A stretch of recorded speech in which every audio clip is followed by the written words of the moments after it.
Hello friends, अपना cost accounting का chapter variation and issue of material चल रहा था।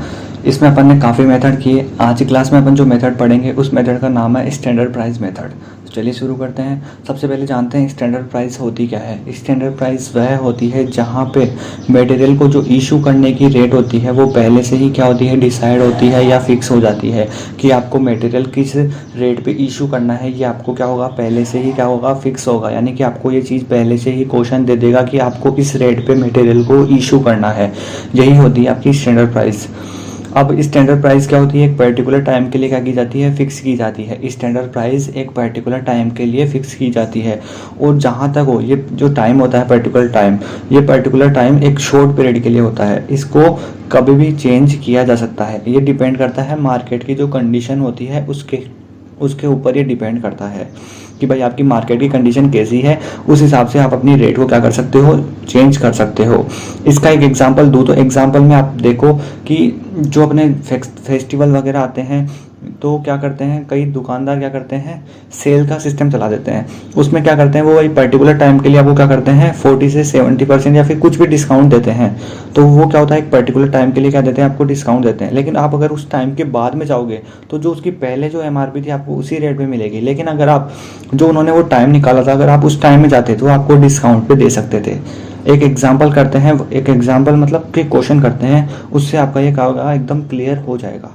तो क्वेश्चन आपकी स्क्रीन पे है। क्वेश्चन क्या बोल रहा है, क्वेश्चन बोल रहा है कि the standard price of a material is fixed at ₹12 per unit. ये देखो, मैंने बोला था क्वेश्चन देगा और क्वेश्चन ने आपको दे दी कि जो स्टैंडर्ड प्राइस है मटेरियल की वो क्या है, फिक्स्ड है। कितनी है, ₹12 है पर यूनिट पे। Okay, the following purchase and issue were made during March 2016। अभी आपके सामने जो टेबल आएगी उसमें जो भी आपके परचेज और इशू दिए हुए हैं वो मार्च 2016 से रिलेटेड है।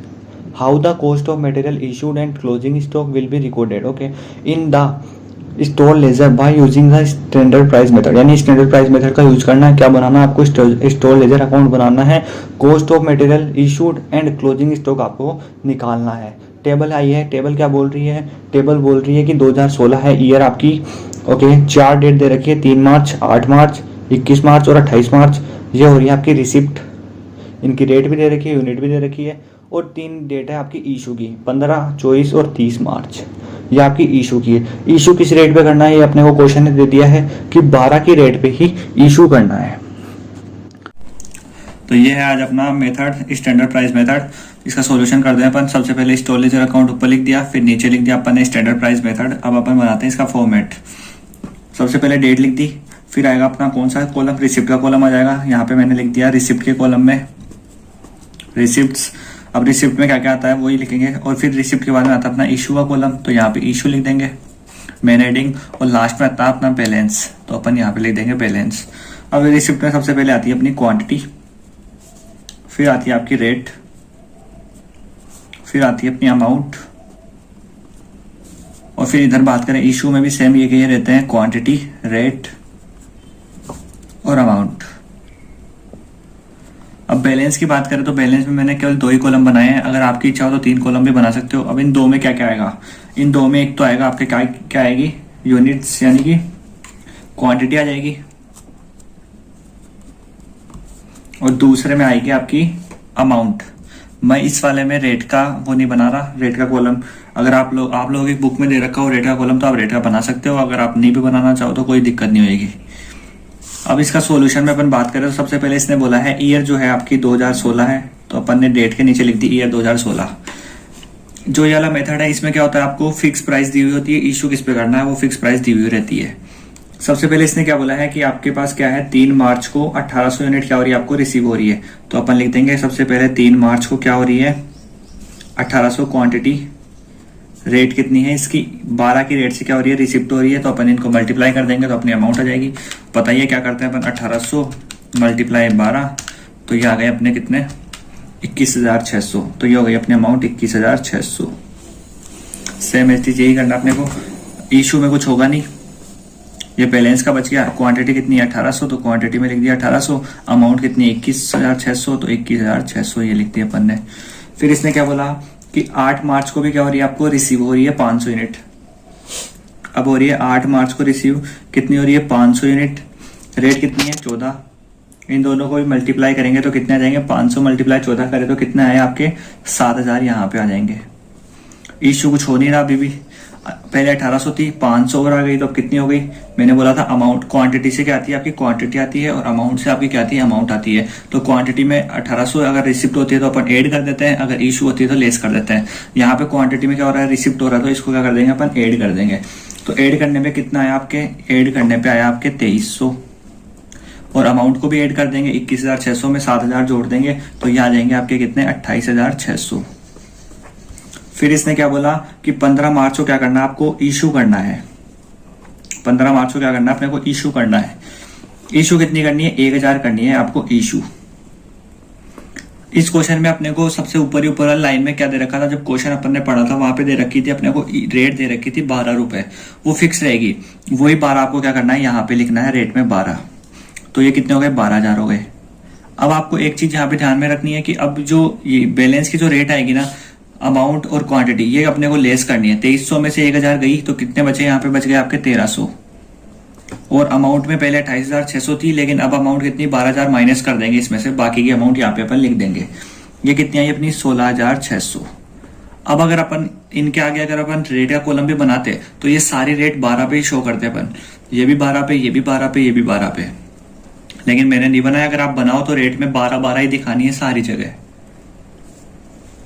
फिर इसने क्या बोला है, इसने बोला है 15 के बाद में 21 मार्च को, 21 मार्च को क्या बोला है इसने कि आपको 600 यूनिट रिसीव हो रही है 11 की रेट से। 600 रिसीव हो रही है 11 की रेट है इस बार, तो 600 मल्टीप्लाई 11 करे तो अपने कितना है 6600 ही आ गए। इशू कुछ हो नहीं रहा, 1300 थी 600 और आ गई तो कितने हो गई 1900। सेम चीज अमाउंट में जोड़ देंगे, 16,600 में 6600 जोड़ देंगे तो ये आपकी अमाउंट कितनी हो जाएगी 23,200। फिर इसने बोला है 24 मार्च को क्या करना है आपको इशू करना है। अब 24 मार्च को अपन क्या कर देते हैं इशू करनी है 700 यूनिट, तो इशू कर देते हैं 700 यूनिट। किस रेट से करेंगे 12 की रेट से ही करनी है क्योंकि इशू और बैलेंस हमेशा अब सेम रेट पे रहती है इस मेथड में। जो अपने को क्वेश्चन देगा उसी रेट पे, तो 12 पे दे रखा है क्वेश्चन में तो 12 पे कर देंगे, ये आएंगे आपके 8400। अब 1900 में से 700 चली गई तो कितनी बची, अब 1900 में 700 गई तो आपकी कितनी बची 1200। सेम एटीज अमाउंट में से याली अमाउंट में से याली अमाउंट चली गई तो इनको भी क्या कर देंगे अपन लेस कर देंगे, तो ये आपकी बची 14,800। फिर इसने क्या बोला है 28 मार्च को क्या करना है आपको रिसिप्ट हो रही है कितनी 900 यूनिट, कितनी रेट पे 13 की रेट पे रिसीव हो रही है। इन दोनों को मल्टीप्लाई किया तो अपने आए 11,700। इशू कुछ हो नहीं रहा, 1200 में 900 और बढ़ गई तो 1200 और 900 कितने हो गए आपके 2100 यहाँ पे लिख दिए मैंने, और अमाउंट भी ऐड कर देंगे 14,800 में 11,700 क्या करने हैं अपने को ऐड करने हैं, तो ये आपकी अमाउंट कितनी आ जाएगी 26,500। अब लास्ट एंट्री क्या बोली इसने कि भाई 30 मार्च को आपको क्या करना है इशू करना है। इशू कितनी करनी है 850 यूनिट आपको इशू करनी है। 850 रेट हमेशा कितनी रहेगी 12 रहेगी इस मेथड में क्योंकि क्वेश्चन ने अपने को दी थी। तो 850 में मल्टीप्लाई किया 12 से तो यह है आपके 10,200। अब सेम 2100 में से 850 लेस कर देंगे तो आपके कितने बच गए 1250, और सेम अमाउंट में से भी अमाउंट लेस कर देंगे तो ये आपकी अमाउंट बच गई 16,300। रेट अगर आप दिखाना चाहो यहाँ पे कि भाई रेट का एक कॉलम बनाओ तो यहाँ पे 12 12 12 12 12 12 12 सारी जगह 12 12 आएगा। अब इस क्वेश्चन में आपको लास्ट में क्या करना है, इस मेथड में आपको क्या करना है लास्ट में एक टोटल का कॉलम बनाना है। यहां तक हुआ, केवल यहीं तक बनाना है, बैलेंस के नीचे नहीं बनाना, और यहाँ पे लिख देना आपको टोटल, और इन सब का आपको क्या करना है टोटल करना है। इन सबको आपने जोड़ा तो कितने आए टोटल में, ये आए आपके 3800। रेट नहीं दिखानी टोटल में, अमाउंट को दिखाना टोटल में। अमाउंट कितनी आई आपकी 46,900। इन सबको ऐड करना है और यहाँ पे दिखाना है। सेम इशू के कॉलम में भी दिखानी है। ये कितनी हो गई 2,550। रेट को नहीं करना, इस वाली अमाउंट को भी करना है 30,600 ही हो गई भाई। इससे पता चल जाएगा भाई कितनी आपको रिसिप्ट हो रही है और कितनी आपने इशू की है। बैलेंस का कुछ नहीं करना, बैलेंस। तो ये था अपना स्टैंडर्ड प्राइस मेथड का कंप्लीट सॉल्यूशन। आई होप आप लोगों को समझ में आ गया होगा, काफ़ी इजी मेथड है। लास्ट में अपने को क्या लिखना है, so closing stock equal to 1250 unit equal to 16,300 रुपये। तो आज की क्लास में इतना ही, मिलते हैं नई क्लास में नए मेथड के साथ। Thank you very much.